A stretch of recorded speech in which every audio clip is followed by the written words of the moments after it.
I'm Stephanie Allison, and this is Our City News. Bank of America gives an amazing gift to the city of Fitchburg. Kelly Johnson celebrates the achievements of growing places, and the Art Museum holds Free Fun Friday. All this and lots more, next on Our City News. And now, the latest news, sports, and weather with Stephanie Allison and the entire Our City News team. The area around Main Street's historic City Hall that was closed several years ago due to structural damage may soon be seeing new life. In a ceremony to be held Monday, August 14th, the Bank of America will be turning over the key to the building to city officials. Glenn Fossa spoke with the mayor about what this means for a new revitalized Fitchburg. Our City News, of course, travels once again to the mayor's office for information that's dealing with current events here in the city of Fitchburg, growing in numbers and just some very incredible and exciting things happening. Now exciting and incredible for the city itself, Bank of America.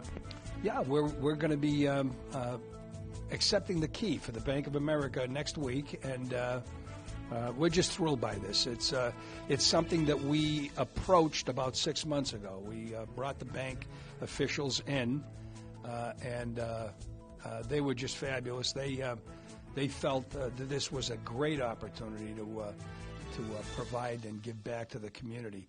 You know, they left Main Street and given a number of different factors. I think online banking has become so prevalent that brick and mortar facilities are a thing of the past, or becoming that way anyway. So we're just thrilled that they agreed, and it's about almost a $500,000 building that they're graciously providing to the city of Fitchburg, and we're going to incorporate into our City Hall complex.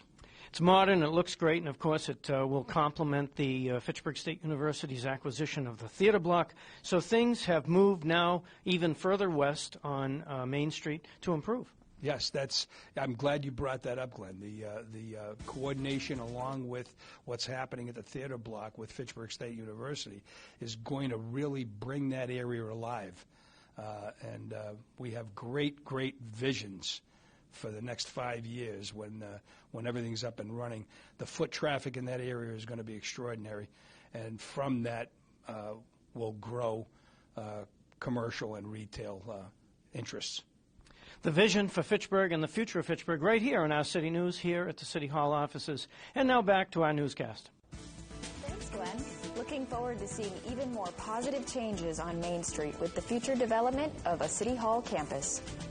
Our city's own Kelly Johnson had a chance to thank all of the great people and families who have created vegetable gardens on plots all across the city. This is made possible by the organization Growing Places, who have gotten people on the right track to providing their own food for their families and eating healthy. Back in October, a group of community leaders and representatives came from NeighborWorks America Annual Community Leadership Institute, tasked with coming up with a garden-based project for the neighborhood. After a number of meetings, a group of us were able to narrow down a project. Knowing we wanted a way to beautify the neighborhood, bring community members together, and teach people how to grow their own healthy food, we ended up coming up with the idea for a community-wide garden competition. The idea was that we would partner with a local garden store to distribute free garden containers, soil, and plants to people in the community.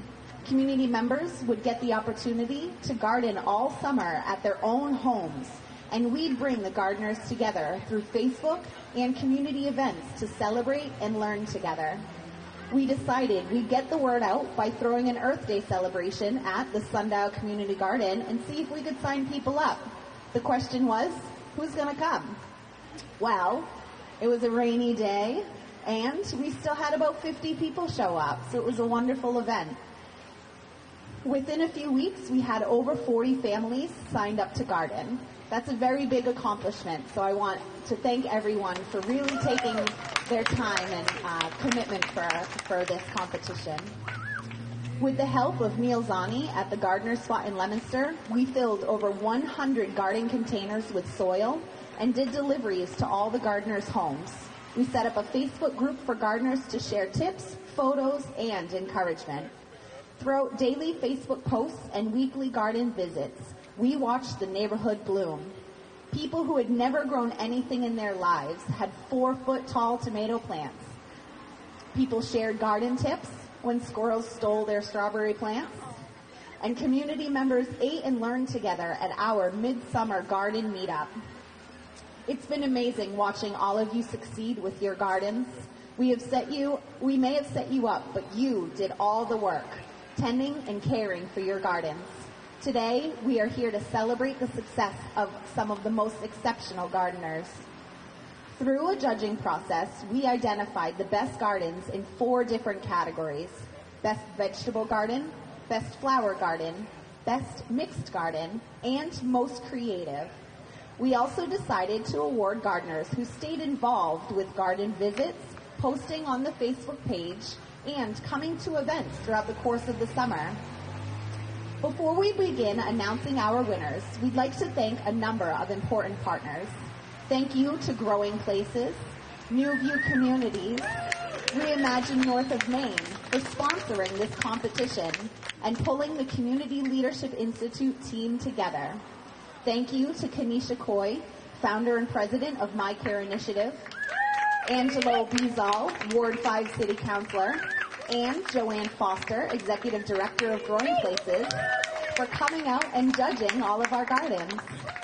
We'd like also to thank Home Depot, Walmart, Target, Lowe's, and DCU, who all donated gift cards or supplies for prizes. And a very special thank you to Neil Zani, owner of the Gardener's Spot in Leominster, for donating soil and plants that were essential for allowing this project to flourish. Not only does Growing Places provide raised beds for vegetable gardens, they show you how to use what you've grown. Erica Wood of Growing Places took the time to show us how to make dressing. Stephanie, the activity downtown in Fitchburg hasn't stopped yet. Upper Common filled with people yesterday for Growing Places and Farmers Market, and we caught up with a few folks there. So we're going to add the spices, and then we are done. I'm just going to eyeball a teaspoon of each salt and pepper. I love sauteing. I brought my own bag, and they really like it. Great job. So once you think you found all the juice out, you can put it in this little container. All right. And then we can take turns spinning this around. So do a couple spins and pass it down. So you could try to get that honey off of the bowl and try to really mix it into the oil. Great job. Good job. So I'm just going to stir it a little more. So once you've mixed it all together, you can pour it over your fruits and vegetables. And I'm going to pour it kind of slowly so I can get dressing. And of course, Stephanie, great to see Erica Wood, and of course, Kelly Johnson, Our City News' own host. And now back to you. We'll be right back with more from Our City News on FATV.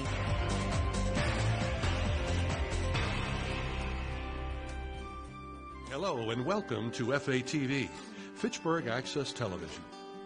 Each week we take pride in providing some of the best public access television programs in New England. From FATV live sporting events, city meetings, and school functions, to weekly shows such as Barbara and Youth, Inside and Discussing Fitchburg, Sports Weekly, Weekly Wellness, and Our City.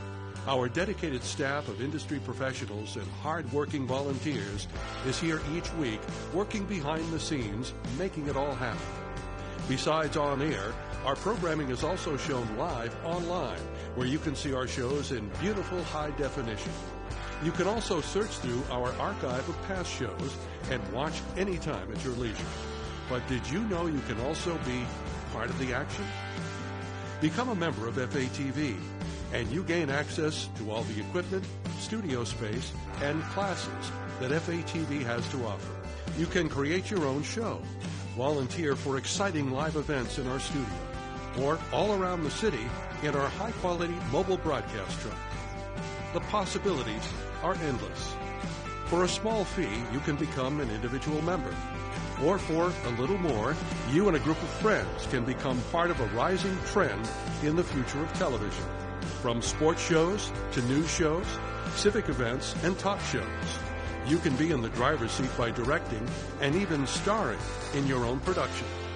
Also, students are free. FATV staff can assist you by getting your new show up and running with professional industry standard equipment, TV studio time, and private editing suites. All you need are friends to help out, and before you know it, you will be on the air. So if you have a great idea for a TV show and want to share it with the world, stop by 175 Kimball Street, Fitchburg, for a free tour of our facility. You can also contact us at 978-343-0834 or email us at info@fatv.org. Fitchburg Access Television, working together for a stronger community.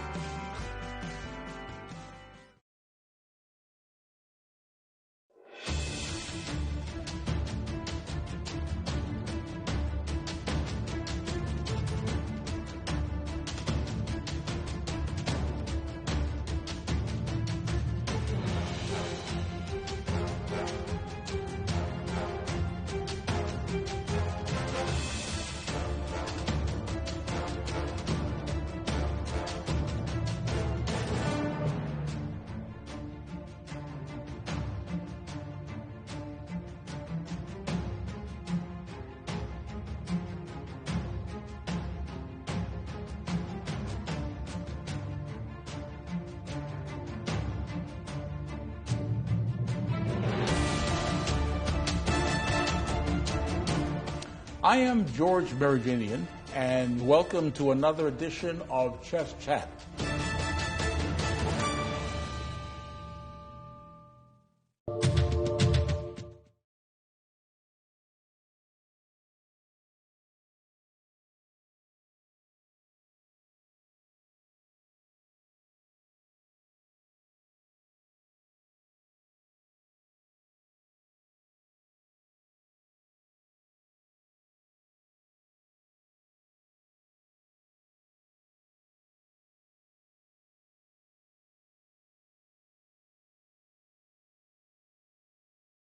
Football season, and FATV's Sports Weekly recently went to the Patriots Hall of Fame celebration at Gillette Stadium.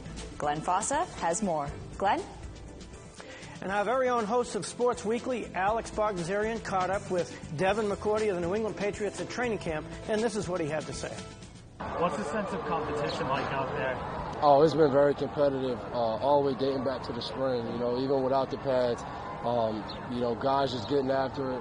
A lot of talented players that want to end the day feeling like you won the day. So, you know, it makes our team better. And, you know, obviously with pads on, you get the running game more and, you know, guys trying to win up front. So we just got to keep that going. And hopefully we keep going back and forth of, you know, offense and defense trying to, you know, win battles, individual battles. And then, you know, With hot weather and barbecues, staying safe is key to summer fun. And Glenn has the tips to keep you cool. Of course, we talk about pool safety, we talk about the summer, and, of course, how we treat our pools. So there's both chlorine, there's salt-based. Tell us a little bit about what you see in the trend. Actually, 95% of our new pools today, I'd say, are going to the salt system. It's much easier to take care of. It's kind of automated, and people don't have to go and add their chlorine daily. Yeah. It's all taken care of. So, of course, there are two sort of the most popular ways to treat a pool, and that is salt-based and chlorine. And you can tell us a little bit about how they work. Well, the chlorine, of course, you're generally adding daily. Unless you're using a tablet, then you can actually add every few days.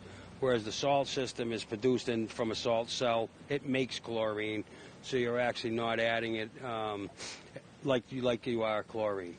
It is chlorine, though. I want people not to have the misconception that it isn't. Salt actually, the system makes chlorine so that it's less maintenance is what it amounts to. Very good. And, of course, you've been in business a long, long time. Of course, it's a family legacy. We all knew your dad, Phil, of course. And moving ahead, what do you think in terms of best practices for summer pool safety?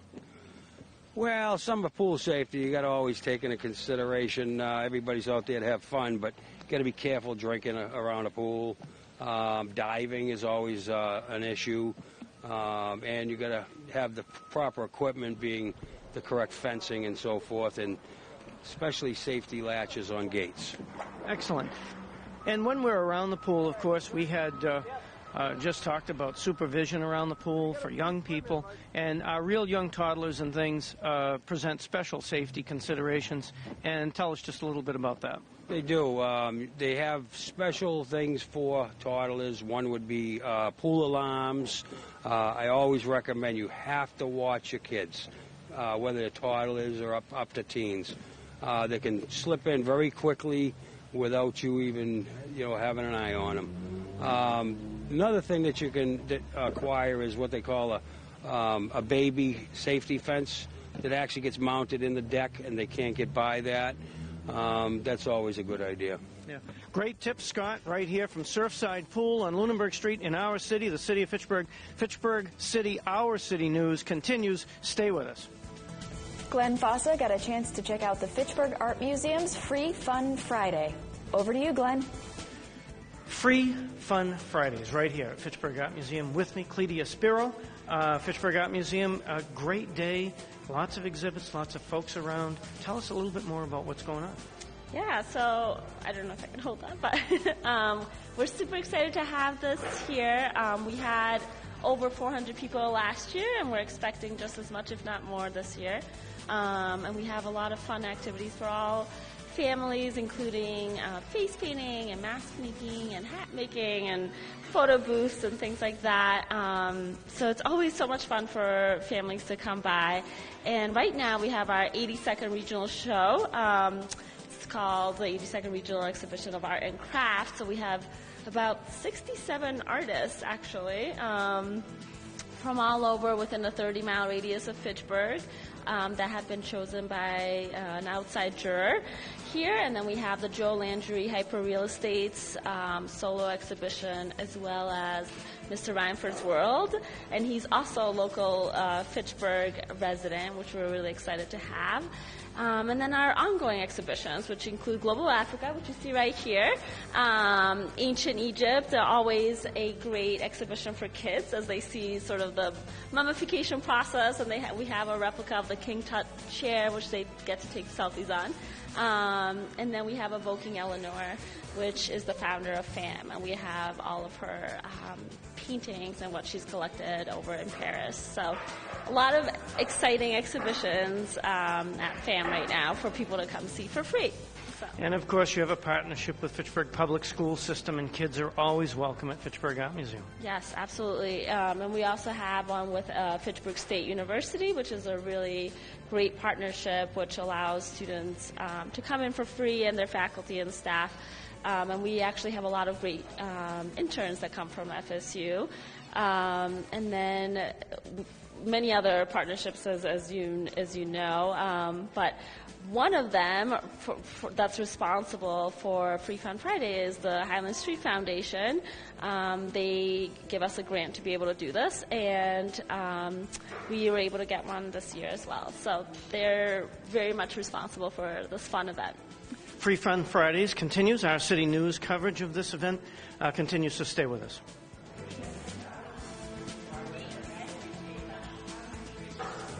Free Fun Fridays continues here at the Fitchburg Art Museum, of course, upstairs now with some of the exhibits, some local exhibits, and, of course, sponsorship and the support that comes to Fitchburg Art Museum. Brian McNulty with me. Tell me just a little bit about the sponsorship, Brian, and what's going on. Yeah, so I'm with the Highland Street Foundation. It is our 9th year of doing Free Fun Fridays, and we are in 85 museums and cultural institutions across Massachusetts. So our kind of mission is to create access for children, families, nonprofit organizations in Massachusetts, and we do that from opening 8 or 9 museums per Friday, from the Cape to the Berkshires to Boston to Leominster to Amherst, pretty much all over the state, and we're happy to be in Fitchburg today. Incredible, of course, the breadth of the work that you do. And, of course, how do you like Fitchburg Art Museum versus some of the other places you've been? Fitchburg's awesome because there's a big kind of localized art exhibit as well, but then there's an Egyptian section, there's an African section. It kind of runs the gamut, so definitely blew my expectations walking in here for the first time. And Free Fun Fridays, of course, occurs once a year, but the art museum is open frequently and all the time for folks that want to visit. So they can look forward to other Free Fun Fridays in the future. Definitely, yeah. It's our 9th year doing it. This is week 8, so we have 10 weeks of Free Fun Friday. So next week and the week after will be 9 and 10. So yeah, we've had over 111,000 people participate so far this summer, hoping to get it up towards 160 or so. So yeah, thanks everyone for participating and for Fitchburg Art for having us. Fitchburg's Free Fun Fridays at the Fitchburg Art Museum continues. Our City News, stay with us. Free Fun Fridays right here at the Fitchburg Art Museum continue today until 5 o'clock. And, of course, the Fitchburg Art Museum always open to Our City News viewers, some for a small fee, memberships, and, of course, their partnerships here in Fitchburg. Our City News continues. Our city's own Arissa Page got all dressed up and headed to the Plastic City Comic-Con. She got a chance to talk to comic book creator Johnny C. Arissa? We're back and we're here with Johnny C. He's going to tell me about making comics. Hey there, how you doing today? So, my name's Johnny C. I've got several comic books. Today at Plastic City Comic-Con, I have my book, Surrounded by Death. It's best described as a cross between Mallrats and The Walking Dead. In the first story arc, they venture into a very dangerous portion of the mall for a very specific coffee blend that everybody loves, that they're running out of, so the leader can maintain his leadership status. So we're at Plastic City Comic-Con hanging out. I also produce the coffee blend here at the table, and I'm also part of Vermont Comic-Con. So we're promoting Vermont. It's coming up in a couple of weeks. You can find Surrounded by Death there. I also have a signing coming up at Bedrock Comics for Surrounded by Death. That one's extra special for me because Bedrock Comics was my comic book store growing up. So it's like now that I'm making comics, it's all coming full circle. You know what I mean? So that's really cool. That's awesome. Could you tell me a little bit about the process of making a comic? Sure. So, it's much easier now to make comics than it was back in the day, primarily because of the internet. You can find your collaborators really easily online. So typically I meet my people at shows, and then if we think we're on the same wavelength, we'll pitch the idea, we'll put it together, and then we'll just communicate online. I'll bang out a script, throw it over to the artist. The artist will do the pencils. Then we'll throw it over to the colorist. The colorist will go ahead and put their spin on it. They'll finish it off with lettering, and then I get a cover artist. My cover artist is Mark Alvarado from Texas, real great guy, does some fine work. And then at that point, the book's ready to go. And that's just the simple process of self-publishing. So it's intensive, but it's gratifying because you feed that creative need. You know what I mean? That's awesome. How long have you been doing this? So I started writing comics in 2012. Before that, I was actually filming music videos, short films, web series. You can actually find music videos I filmed with Eric, who works at the station. And I've worked on Vulgarity, the series, which is a web series with two friends of mine in a band called Vulgarity. And I did a short film called Reggie's Dance, out of a friend of mine out of New York.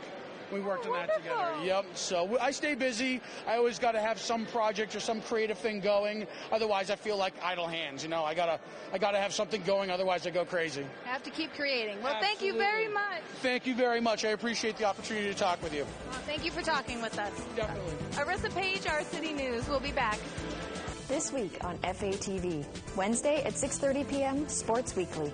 Wednesday at 7 p.m., Discussing Fitchburg Now. Sunday at 11 a.m., it's Flap TV.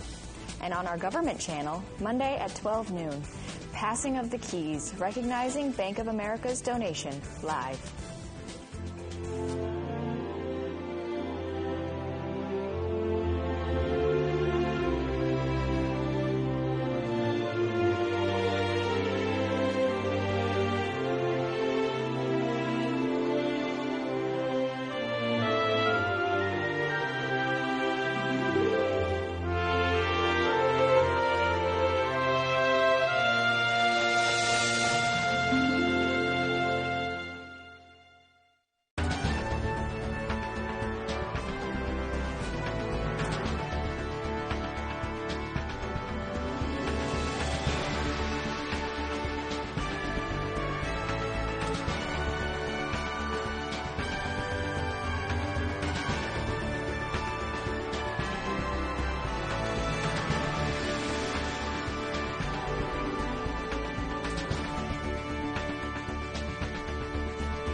can always count on Our City News and FATV to bring you the latest in news and events for Fitchburg.